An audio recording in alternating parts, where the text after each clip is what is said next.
If you want to understand the bind the world faces adapting to climate change, there may be no better example than that of the simple air conditioner. As the world warms and heat waves become more frequent and more dangerous, people turn up the AC. It's very effective at cooling buildings and the people inside them, but air conditioners are also power-hungry appliances, with a small unit in a single room using more electricity than 4 fridges. There are currently around 1.6 billion air conditioners in the world, and that number is expected to triple by 2050, where 10 new units will be installed every second for the next 3 decades. At that point, emissions from powering all that air conditioning could be as high as 2 billion tons of CO2 a year, rather the same as India produces now. This is the ever-accelerating feedback loop of air conditioning. Higher temperatures lead to more AC. More AC drives ever higher temperatures, and while this cycle continues, people will suffer from the ill effects of extreme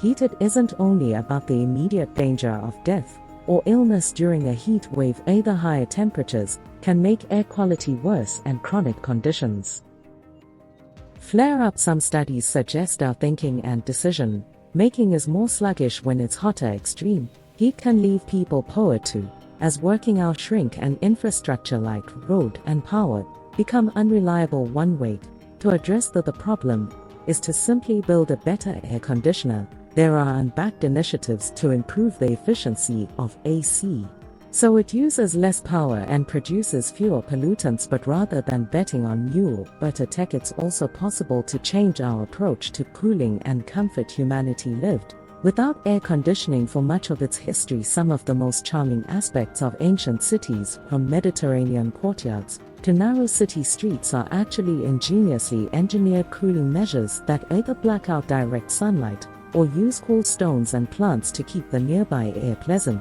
Throughout baking afternoons, the picturesque white villages of southern Spain have partly been painted that way because light colors absorb less heat. This often went alongside ways of living that were adapted to the hot weather. Taking a siesta meant avoiding work during the hottest periods of the day. Those who traditionally lived in the desert were looser, lighter clothing like robes. Placing a wet towel on the head or neck is common in India, ensuring you know of a cool place to move to during intense heat, like a basement or shaded room, can also help. Our predecessors also developed some clever cooling technologies. Step wells, an ancient technique that builds small pools of water into a structure, often deep underground, to cool adjacent areas, have long been common in India, while across the Middle East, striking towers called wind catchers that direct cool air towards buildings have been used for centuries. More recently, people have relied on electric fans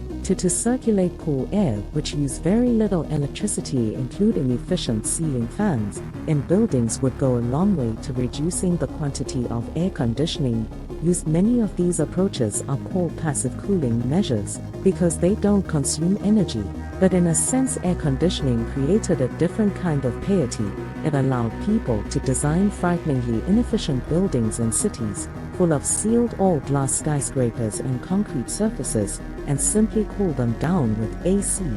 Reversing this mistake for a warming world requires an active approach, designing building cities and reconfiguring our daily lives to ensure we can deal with overheating before it happens and treat air conditioning as a last resort. Fortunately, greener, more carefully built spaces for living should have other benefits from the savings that come with efficient homes to the health and well-being effects of plentiful green space and safer outdoor temperatures in towns and cities. Like the climate crisis itself, cooler is a global challenge. An Oxford University study showed that if average global temperatures missed the 1.5 degrees target set by the Paris Agreement and hit 2 degrees, nations already facing heat waves like those in Central Africa will see the most extreme temperatures, but northern countries could see the biggest jump in the number of uncomfortably hot days when people will need additional cooling. In Switzerland and the UK,